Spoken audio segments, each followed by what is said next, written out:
Nithyanandam Paramasukadam Kevalam Yanamurtim Dvandvatitam Gagana Sadrisham Tattvamasya Dilaksham Ekam Nityam Vimalamachalam Sarvadi Sakshi Bhutam Bhavatitam Trigunarahitam Satgurutam Namami. Nithyanandam, welcome to another episode of Nithyananda Leelas. I'm your host, Ma Nithya Mayatitananda. And today I have a lovely lady with me, Mary, who's here at the ashram with her son, Uriel. And they're both in the Gurukul. And she has had a journey that is beyond most journeys. And I'm so glad that she's willing to come on the show and talk about it, because I think her story is very universal about love and loss and finding the guru. So welcome, Mary. Thank you.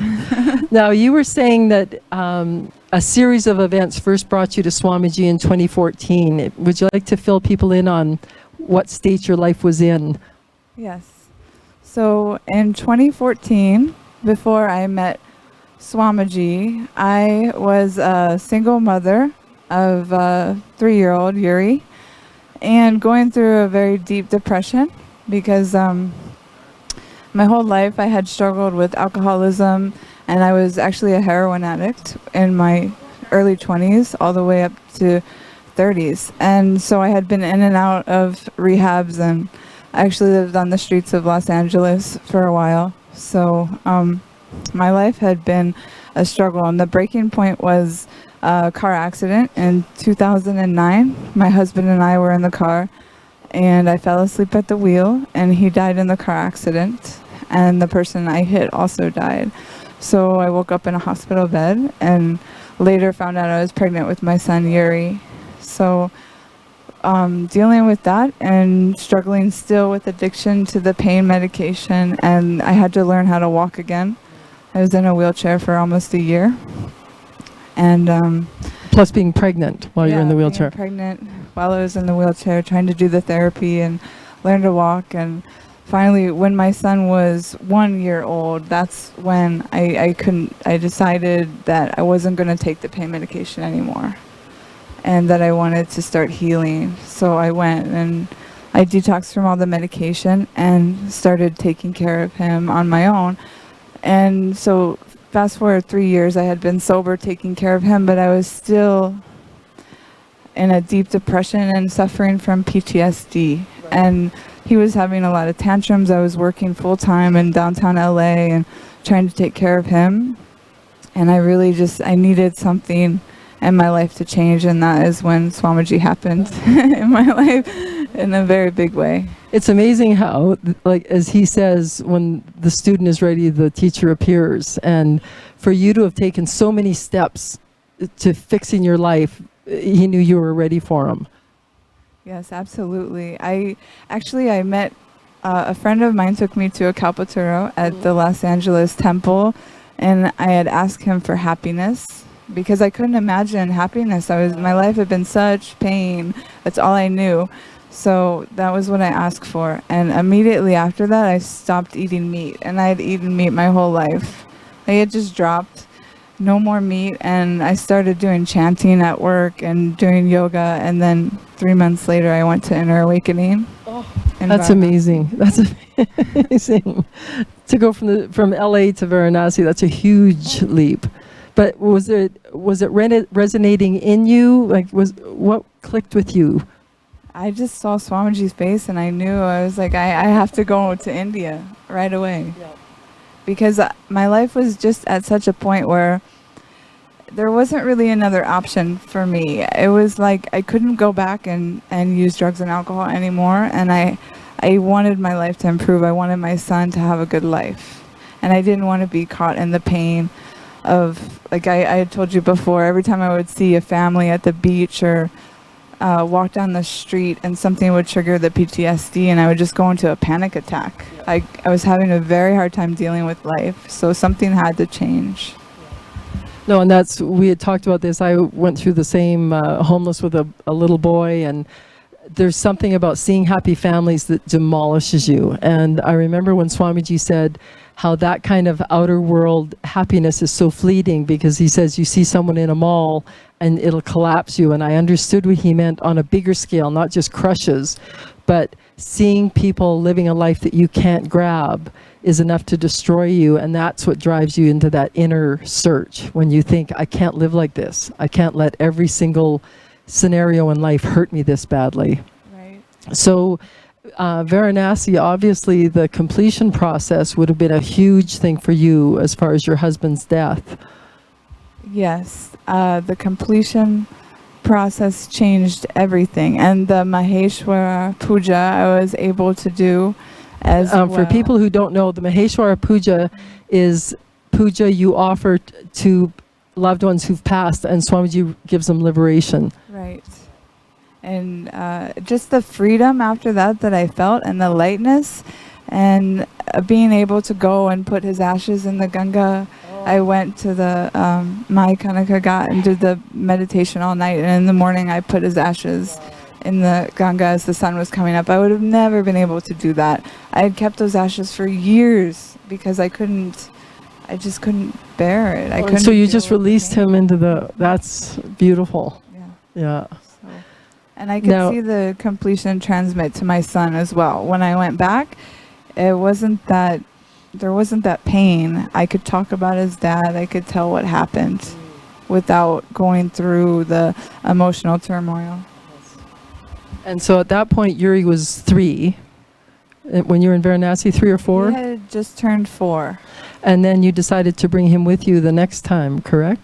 Yes, immediately I went back and I brought him 2 months later to the Ingenious program in August. So I went to Varanasi in May, and then I brought him here in August. And he just transformed as well. So he went from temper tantrums and not knowing how to handle his emotions to, did you see that sense of calm settle into him? Oh yeah, he settled within, I would say, 4 darshans. I just watched him slowly calm down and settle, and there wasn't that angst, I guess you would call it, that I could see in him. That was like just, I don't know how to explain it, like searching for something. It just he just calmed down.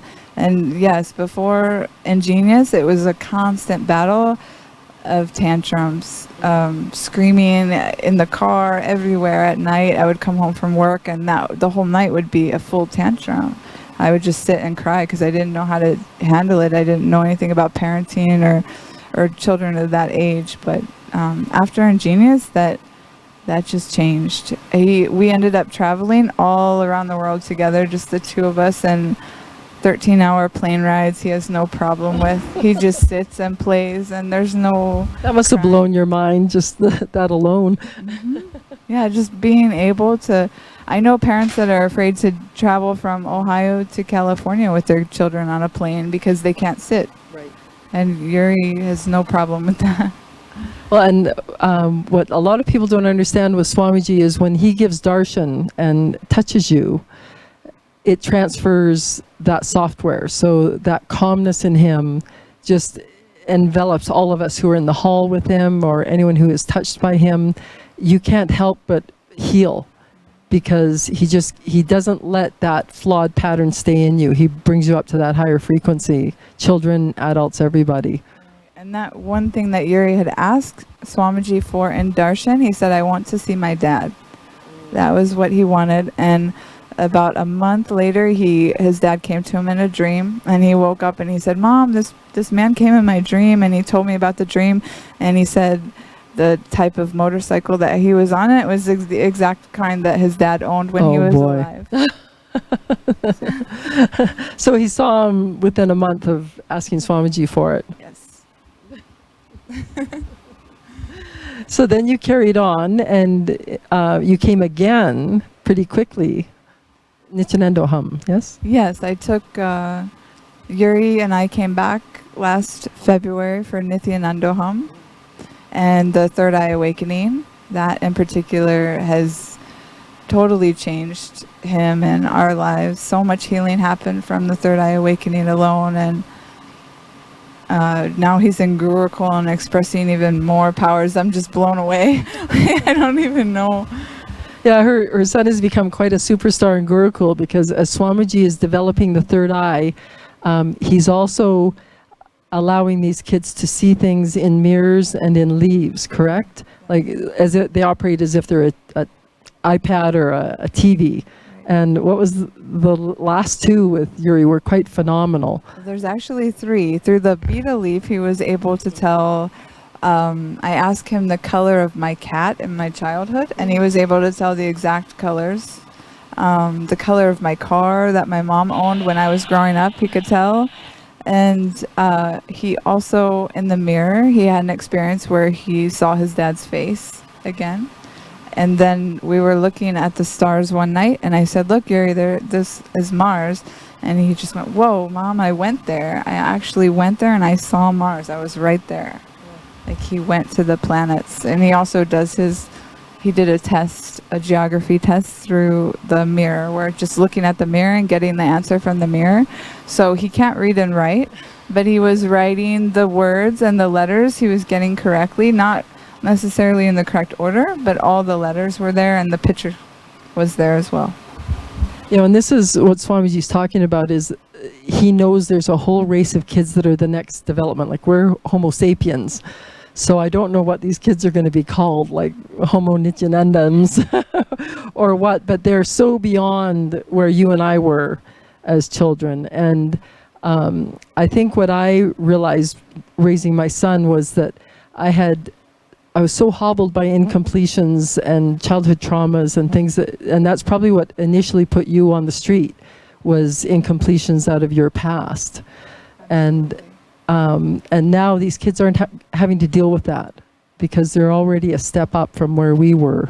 Right. His cognition is completely different, whereas the way that I grew up, living with the incompletions, I withdrew from life, and that's why I became a drug addict and a heroin addict, and that was me saying no to life because I didn't know how to deal with it. I wasn't equipped to handle certain things that happened. But I'll give you an example of how Yuri handles life after Inner Awakening. So we were sitting in a restaurant, and his food didn't come, and he was very, very hungry. And normally when kids are hungry, they cry. They get upset and they get agitated and they cry. Yuri just got up and went into the kitchen and asked the cook if he could have his food, please, that he was hungry. Because he doesn't go into that powerlessness. He doesn't withdraw from life. He doesn't go into incompletion. He just thinks, okay, I'm hungry. How can I solve this? Wow. So that is the big difference, and that's been such a gift. Well, and to look at life as just a board game that you can win. You know, I don't have to sit in the corner now and mope and cry and make life miserable for everybody. I can do something about this. Yeah, they're empowered. They have a choice. And you are also teaching in the Gurukul, so you're seeing all of these kids who are just beyond, right? It's absolutely amazing experience. I can't even describe what it's like to be around those kids all day. They're really doing amazing things. They're even taking tests through the mirror. So I have to be very careful and not think of the answer. Sometimes they'll ask me a question on the test, and I'll say, no, you have to go sit over there, because I know if I think the answer that they will get it. Right, because they can read minds. Something else they've developed is they can scan a lot of them can scan bodies for illness, correct? And then they can heal. So how are you doing with third eye? Have you had any luck with that, or? Yes, I have. I saw on the beetle leaf, someone had asked me what the outside of her house looked like, and I was able to see that there was a lake, and it just kind of appeared in the beetle leaf. And through the blindfold reading, I was really frustrated with, because I was seeing like certain lines and letters, but I wasn't able to fully read. And then just the last few months, it started coming more and more, where I could start to read words and trust myself more. So have you two tried communicating telepathically at all? You and Yuri? Yuri and I? Oh, I think we kind of do pretty much anyway. It's really a joy living with him, because we're both kind of in a completion state. So we just, it's not a struggle. It's like we work as a team. It's like we help each other out. And the other morning, I went back to sleep after yoga.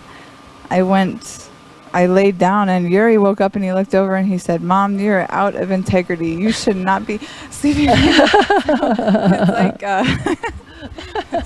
it's raising me to a higher level because he catches everything. He doesn't allow me to, go out of integrity or miss anything. What a great team, though. A lot of parents, you already are aware of this, that your child is very tapped into your nervous system. So if you're upset, they get upset. If you calm yourself down, they'll calm down. But a lot of times when you're frustrated, it's hard to remember that. It's hard to look at your child and go, "I don't know why you're behaving like that." And they look at you and think, "Well, I don't know why you're behaving like that." So to have completely turned that around, where you're just bringing each other up. Right. It's a joy. It's a joy. And we recently started surfing together. So he is learning how to surf, and so am I. So it's something that we can do together. And just to have that space of gratitude, knowing that I've gone from not knowing if I would ever walk again to being able to enjoy something like that with my son is just amazing. And if I hold the space of completion for him when he is unsure, it's true. The nervous system is connected. So as long as I'm in completion, it brings him into completion. And it also works the other way around. I was doing a yoga pose the other day, and that I couldn't get into, Padmasana. And he just came over and he said, "Mom, I think you're in charge of what your leg can and can't do, aren't you?" And I went, "Oh, okay." So his space of completion allowed me to be able to get into that pose because it transferred to me. Right. So it's pretty, I don't even... Who's the teacher here, right? He is. I'll tell you right now. So what are your plans? How long are you going to stay at the ashram, do you think?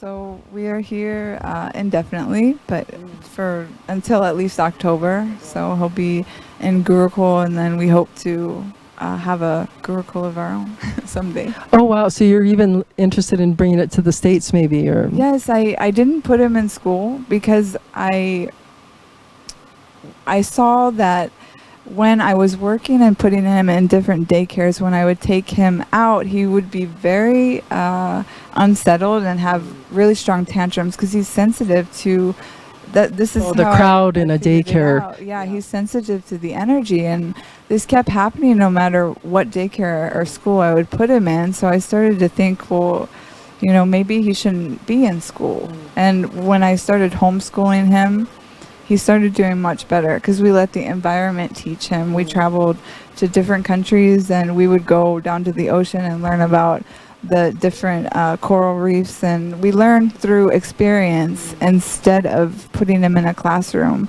and it really helped him a lot. And I know a lot of moms have that trouble too. They'll pick their kid up from daycare and they're just so crazy from the environment that they're in all day. So, and you can have the best daycare in the world. I had to put my son into daycare for grade 2, but I homeschooled him before that. And same thing, no matter how hard they try, it's riot control going on there.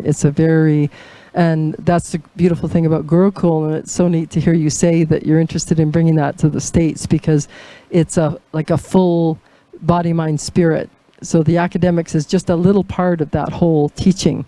Right, and they catch it so much faster when they're in that level of completion and they have that listening. Like, you only have to tell them once and they've learned it. So it's just the quality of the education is better because they're learning quicker. I read that in Swamiji's biography. In one of his talks, he mentioned how his friends saw him never studying, so they thought, oh, we don't have to study either. But then they would flunk an exam and he would pass. And he said, don't you understand, when I'm in school, it all goes in. Like everything he heard, he remembered. And so when kids are in that state, you don't, and that's what my son experienced. He started meditating at 3, and he wasn't able to meet Swamiji until he was in his teens. But younger, we were around Paramahamsa Yogananda's teachings. And so same thing, he was able to calm down from the trauma we had gone through. And he never studied, and he graduated with honors because he could calm himself enough to learn in school. Right. And I know that's what Swamiji's teaching here in the Gurukul is, I don't think he believes in homework, actually, Swamiji, does he? I think he said, just don't not do homework out of incompletion. Like if you're not going to do that because it's beneath you, because you know it already, but not out of incompletion. So they still do their worksheets and homework and things like that, but they catch up very quickly. Just if they only spend a few minutes listening, and they can write the whole page. And you're teaching the younger ones, correct? The ones that are Yuri's age? Yes. So what's the age group that you're with? It's anywhere from, I think Yuri is 6, the youngest is 6 to 12. There's a couple different classes. So would you have ever pictured this happening to you? No, I did not want to teach. My parents were teachers, and I had gone to school with them when I was younger, and I went, no, this is not for me. I'm not doing that. So I went to work in the restaurant industry and was a pastry chef for years. So I just recently, with homeschooling Yuri, that's when I became interested in it, because I saw how he learned and the ill effects that the school was having on him. Well, and that was always my attitude too, was I didn't like repeating myself, which in school systems, you repeat yourself 12, 20 times. You see these teachers just screaming out, the directions again and again. So now they put me in Gurukul at one point to teach writing, and it was the same thing. You just had to say it once. And I thought, well, the teaching isn't so bad when the class is in that mood to listen. And that's another thing Swamiji teaches, is just correct listening. Right. And they're so creative. We have a lot of fun.